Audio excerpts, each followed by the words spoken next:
strongly suggest that we suspend consideration on this matter. Mr. Chair, The Honorable Abante. actually, I was about to make a motion for furlough, but because of this development that even Congressman Suarez has said and Congressman Pimentel, I would agree with them, Mr. Chair, unless otherwise, Mr. Celis would be able to convince those that filed to withdraw immediately. We might be able to consider, but if they will not be able to withdraw, Mr. Chair, then we would like to let them know that they're going to stay here in this Christmas season from here until New Year, and that would be very, very hard for them. They should realize that. Thank you very much, Honorable Abante. So, yeah, the motion of the Honorable Pimentel. The motion, Yes. Mr. Chair, I move that we suspend the consideration on the request of Mr. Celis. So move, Mr. Chair. There's a motion that is Second. seconded by the Honorable Senior Deputy Speaker Gonzalez and the Honorable Benny Abante. The chair hearing no objections on a unanimous vote. We are going to suspend decision of the request of Ka Eric until we're able to clear it with them personally as to this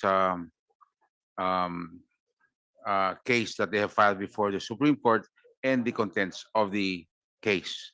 I'd like to thank the Honorable Abante, who was earlier ready to move to approve or to allow Ka Eric, but I agree that I think we will have to make clear the position that they have taken legally before we can move on with our decision as a committee.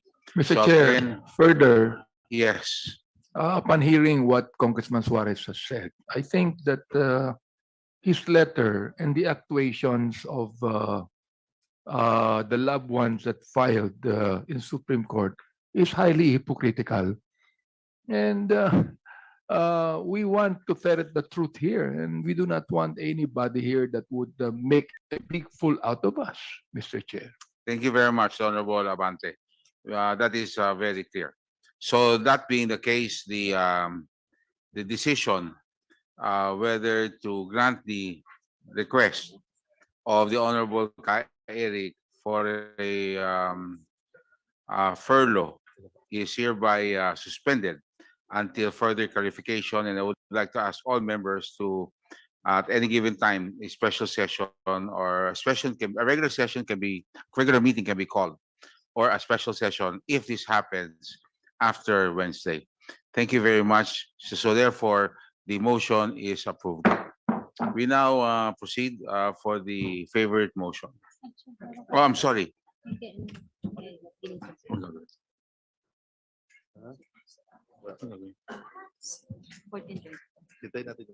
Basahin na first. Ano na, Discussion? pinaschedule. No. Wait. Pagbibigyan na, binawi. Nandiyan yung NTC. Ano? Kunin niyo po sa NTC. Okay. May we NTC is present, correct? There's a resolution of the Honorable Ginto. Can you comment on that before we suspend the hearing? This is the resolution 1425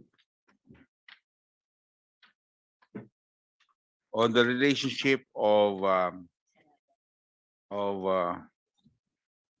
Saraga International Management Corporation and Bascog Network Corporation Consulting Services in relation to the prohibition under Section 12 of Republic Act 10974. Can you please comment on this? Thank you, Mr. Chair. Yes, sir. Initially, Mr. Chair, we concur that Saraga was authorized to operate an FM station in Rojas City. They were issued a temporary permit for them to operate the subject FM station. As regards the, how do you call this? whether it's a management agreement or consultancy services will, as the NTC has previously mentioned in earlier hearings, these contracts or management, however you call it, we do not recognize this, Mr. Chair. We only recognize the franchise grantee as the licensee, the grantee of the authority to operate the subject FM station.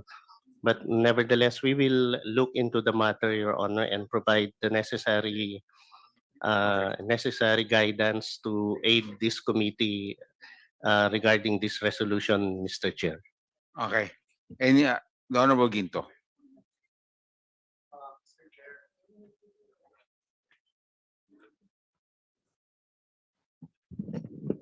Mr. Chair, since majority of the resource persons are not here present, this committee, despite invitations sent to them, hopefully in the next meeting they can Yeah. attend and shed light and also provide us answers regarding the Next hearing. information that NTC has provided. Okay. So do you have a position paper on this? Not yet. Can We you will prepare the submit, position Mr. paper Chair. so in the next hearing, suggested by the proponent, we will discuss this bill Yes. in its entirety with all the resource persons present. Okay, Yes, thank you, Mr. Chair. That would be all. thank you very much. We Thank will you. comply, Chair. Mr. Chair. Yes, the Honorable Ramon Gutierrez. Mr. Chair, just very quickly, the invited resource persons, at least we have a representative for the NTC, but can we confirm with the COMSEC that the BIR and Saraga Integrated Management Corporation are not around? Yes.